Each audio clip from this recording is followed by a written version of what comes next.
Subscribe now and press the bell icon. Never miss an update.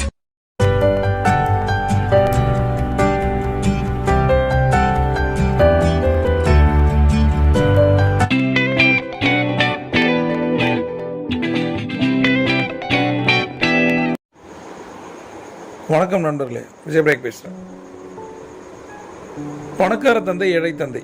இந்த பணக்கார தந்தைக்கும் ஏழை தந்தைக்கும் என்ன வித்தியாசம்? உலகத்தில் மிக அதிகமாக விற்ற ஃபினான்ஸ் புக்கில் ஒன்று பணக்கார தந்தை, ஏழை தந்தை. 1997 எழுதப்பட்டு 50 மொழிகளுக்கு மேலே மொழி மாற்றம் செய்யப்பட்ட அந்த நூல் 3 கோடிக்கு மேலே விற்றுருக்கு. அதில் 2 மேஜர் விஷயங்கள் இருக்கு. ஒன்று பணக்கார தந்தை, இன்னொன்று ஏழை தந்தை. இவங்களுக்குள்ள இருக்க டிஃப்ரென்ஸ் என்ன? இதை பற்றி நம்ம பார்க்க போகிறோம். ஃபர்ஸ்ட் விஷயம் என்ன சொல்றாருன்னா, பணக்கார தந்தைன்னா யாரு? அவருடைய நண்பருடைய அப்பா.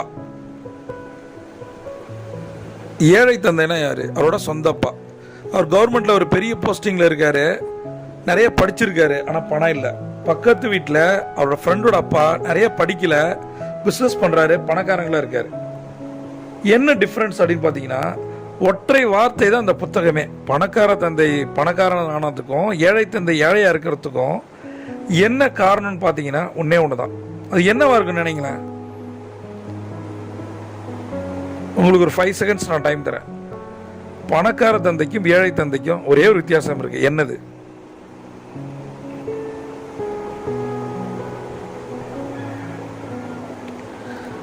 நான் பேசுறத ஒரு நோட்டோ டைரியோ போட்டு எழுதுங்க.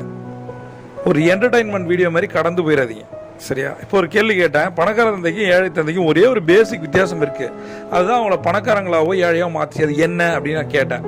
இதுக்கு நீங்க ஏதாவது யோசிச்சிருப்பீங்களா ஆன்சரை?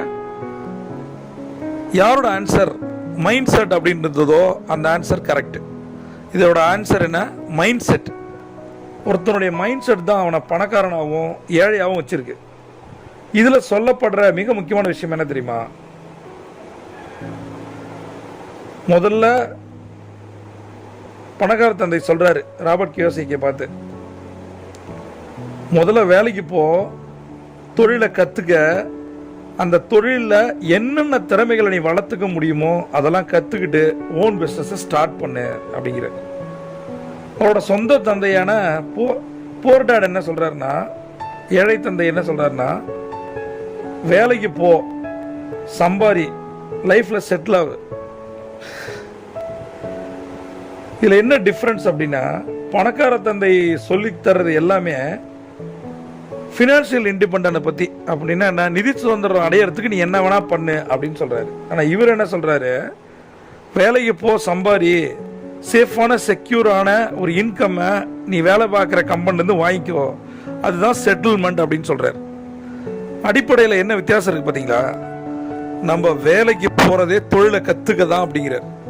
தொழில இருக்கு நுணுக்கங்களை கத்துக்கிட்டு ஓன் பிசினஸ் ஆரம்பி, ஃபினான்ஷியல் ஃப்ரீடத்துக்கு ஒர்க் பண்ணு. அப்ப காலம் ஃபுல்லா வேலை செய்ய முடியாது நண்பர்களே. ஒன்னு டைம் ஃப்ரீடம், நேர சுதந்திரம், இன்னொன்று ஃபினான்ஷியல் ஃப்ரீடம். இது இல்லை அப்படின்னா லைஃப் இனிக்கவே நிற்காது. ஒன்று நிறைய பணம் இருக்கு, டைம் இல்லை, இல்லை டைம் நிறைய இருக்கு, பணம் இல்லை, ரெண்டுமே வேஸ்ட் தானே.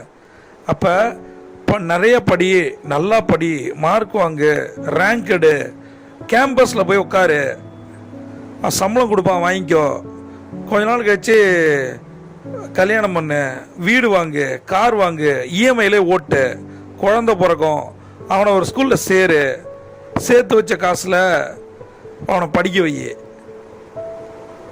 அசட்டு நினைச்சு ஒரு லைபிலிட்டியை வாங்கு, அவனுக்கு கல்யாணம் பண்ணி செத்து போயிரு. இதுதான் நம்ம வாழ்ற வாழ்க்கையில். பட் பணக்கார தந்தை என்ன சொல்றாரு? ஒரு ஃபினான்ஷியல் ஃப்ரீடம்க்கு ஒர்க் பண்ணு, வேலை செய்யறத நிறுத்தினா பணம் வரும். ரியல் வெல்த்தோட மீனிங் என்ன தெரியுமா நண்பர்களே? நமக்கு இப்போ நீங்கள் வேலை செஞ்சுட்டு இருக்கீங்க, இல்லை பிஸ்னஸ் பண்ணிட்டு இருக்கீங்க, ரைட்டா? இப்போ வேலை போயிடுது அல்லது பிஸ்னஸ் பண்ண முடியல. எவ்வளோ நாளைக்கு நீங்கள் வேலைக்கு போகாமலோ அந்த பிஸ்னஸை நடத்தாமலோ பணம் வரும். அதுதான் உங்களோட நெஜ வெல்த். இப்போ நான் ஒரு கேள்வி கேட்குறேன். உங்களுக்கு சேவிங்ஸ் இருக்கும், வேலை செய்கிறவங்களை எடுத்துப்போம். இப்போ வேலை ஒரு லேஃப் ஆகிடுது, ஏதாவது ஒரு ரீசனில் போகுது, உங்களால் போக முடியல, பிஸ்னஸ் பண்ண முடியல, கவர்மெண்ட் பாலிசி அகேன்ஸ்டாக இருக்குது, ஏதோ ஒன்று நடக்குது, சரியா? இப்போ வேலைக்கும் போக முடியல, பிஸ்னஸும் பண்ண முடியல. இப்போ வச்சிருக்க காசை வச்சு எத்தனை வருஷங்கள் ஓட்ட முடியும்? 1 வருஷம், 2 வருஷம், 3 வருஷம்? இதுக்கான கேள்விக்கான பதில் என்ன? நான் முதல்ல ஒரு கேள்வி கேட்டேன், பணக்கார தந்தைக்கும் ஏழை தந்தைக்கும் என்ன டிஃப்ரென்ஸ்? இப்போ 2வது கேள்வி கேட்குறேன், உங்கள்கிட்ட வச்சிருக்க பணத்தை வச்சு எவ்வளோ நாள் நீங்கள் உங்களால் ஓட்ட முடியும்? வேலைக்கு போய் பிஸ்னஸ் பண்ணியே நமக்கு வந்து பட்ஜெட்டில் துண்டு இல்லை, போர்வே விழுது. வேலைக்கு போகல, பிஸ்னஸ் பண்ணலன்னா என்ன ஆகும்? இந்த கேள்வியை யோசிங்க. இந்த கேள்வி எப்போ யோசிக்கணும்னா, அதிகாலை எந்திரிச்சு உட்காந்து யோசிங்க, அதற்கான ஆன்சர் கிடைக்கும். யாரோட ஆன்சர் 3 மாதம் கூட தாக்கு பிடிக்க முடியாது, 6 மாதம் கூட தாக்கு பிடிக்க முடியாதுன்னு சொல்கிறீங்களோ, அவங்க டேஞ்சர் சோனில் இருக்கீங்கன்னு அர்த்தம். வேலை போயிடுச்சு, பிஸ்னஸ் பண்ண முடியல அப்படின்னா, 6 மாதம் என்கிட்ட காசு இல்லை அப்படின்னா நம்ம மிகப்பெரிய ஒரு தப்பான வாழ்க்கை வாழ்ந்துருக்கோம்.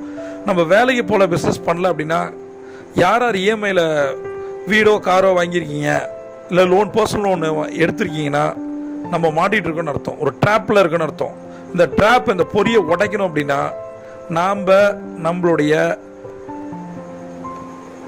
பண ஆட்டிடியூடை மாற்றணும். பண ஆட்டிடியூட்னா என்ன? மணி ஆட்டிடியூட், பண மனோபாவத்தை மாற்றணும்.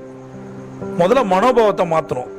என்ன மனோபாவம்னா என்ன, பண மனோபாவம்னா என்ன அப்படின்றத நம்ம பார்க்கலாம். இன்னைக்கு நம்ம பணக்கார தந்தை சொன்னதும் ஏழை தந்தைக்கு இருந்து கற்றுக்கிட்டதும் என்ன டிஃப்ரென்ஸாக இருக்குது, இந்த வீடியோவில் நீங்கள் என்ன விஷயங்களை கற்றுக்கிட்டீங்க அதை அந்த டைரியிலே நோட்லேயே எழுதுங்க. ஏதாவது டவுட் இருந்தால் கமெண்ட்டில் கேளுங்க. பிரபஞ்சம் கொட்டித்தர காத்திருக்கு. நீங்கள் ஒரு champion. See you on top.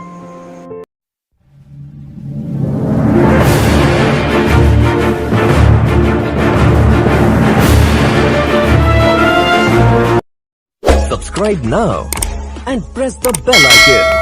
Never miss an update.